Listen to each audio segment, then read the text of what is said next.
ঢাকা বিশ্ববিদ্যালয়ের টিএসসিতে আমরা দেখতে পাচ্ছি এই মুহূর্তে ৩৬ জুলাই এক্সপ্রেস আন্তনগর ট্রেন।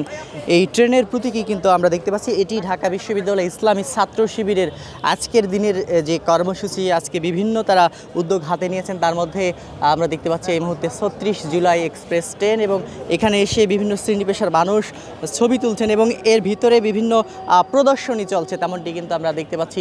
এই ট্রেনটির নাম দিয়েছেন ৩৬ জুলাই এক্সপ্রেস।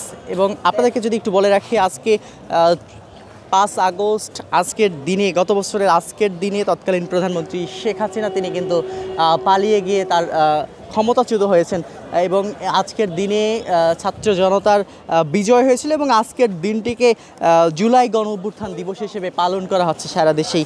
তারই অংশ হিসেবে ঢাকা বিশ্ববিদ্যালয় সহ দেশের সকল শিক্ষা প্রতিষ্ঠান কিন্তু আজকে বন্ধ রয়েছে এবং দেশের সব শিক্ষা প্রতিষ্ঠানে বিভিন্ন প্রতিযোগিতামূলক কর্মসূচি হাতে নেওয়া হয়েছে, তেমনটি কিন্তু আমরা দেখেছি। এবং আজকে আমরা এই মুহূর্তে দেখতে পাচ্ছি শিবিরের যে বিভিন্ন কর্মসূচি, ঢাকা বিশ্ববিদ্যালয়ের শিবির শাখার যে কর্মসূচি ৩৬ জুলাই এক্সপ্রেস, সেটি কিন্তু আমরা এই মুহূর্তে দেখতে পাচ্ছিলাম।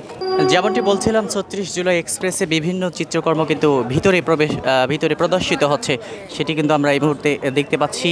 এই ৩৬ জুলাই এক্সপ্রেস ট্রেনের ভিতরে যে প্রতীকী ট্রেন তৈরি করা হয়েছে ৩৬ জুলাই এক্সপ্রেস, এটির ভিতরে বিভিন্ন দৃশ্য, জুলাই আন্দোলন সহ আওয়ামী লীগ সরকারের বিভিন্ন সময়ের হত্যাকাণ্ড, গুম থেকে শুরু করে অনেক কিছুই কিন্তু ভিতরে প্রদর্শিত হচ্ছে। ঢাকা বিশ্ববিদ্যালয় ইসলামী ছাত্র শিবিরের আয়োজনে এটি অনুষ্ঠিত হচ্ছে। বাইরে যেমনটি দেখাচ্ছিলাম ৩৬ জুলাই ট্রেন, এর ভিতরে বিভিন্ন চিত্রকর্ম প্রদর্শিত আমরা দেখতে পাচ্ছি এবং শত শত মানুষ এখানে এসে এই চিত্রকর্মগুলো উপভোগ করছেন।